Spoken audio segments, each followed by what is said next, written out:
بسم الله الرحمن الرحیم. عرض سلام و ارادت خدمت همه همراهان همیشگی مهام الکترونیک شمال. بردی که در تصویر میبینید برد ماشین لباسشویی LG و LG 7 کیلوییه. این برد اومده بود با این مشکل که اصلا روشن نمیشد. خب در بررسی اولی نگاه کردم که مثلا ولتاژ لازم رو این رگولاتور 7812 ندارم و این یکی برد دارم در آوردم نگاه کردم دیدم که زیر این برد این قسمت کلا سوختگی داره و ترک ها به هم دیگه وصل نیستن.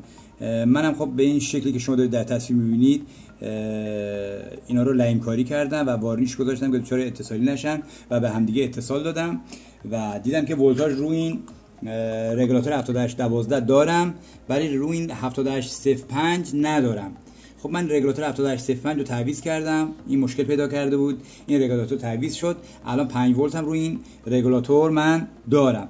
من در ادامه کار تستش هم میگیرم خدمتتون میذارم و بهتون نشون میدم که این برد که فازش از اینجاست، از این رلش استفاده میشه و اینجا نوله و یه ترانس داره، ترانس 220 ولت به 16 ولت AC که بعدا در ادامه کار از دیود پل عبور میکنه، میاد 12 ولت میشه، میاد روی این رگولاتور 7812 و باقی ماجرا هم که میاد از یه رگولاتور 7805 که 5 ولت میشه برای میره آیسی میکرو.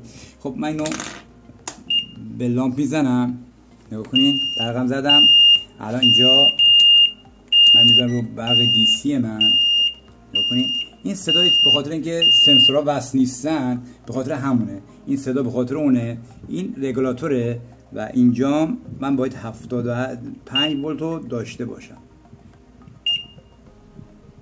ببینید 4.93 داره به من میده و عرضم بودون این شاسیام اول کار نمیکرد.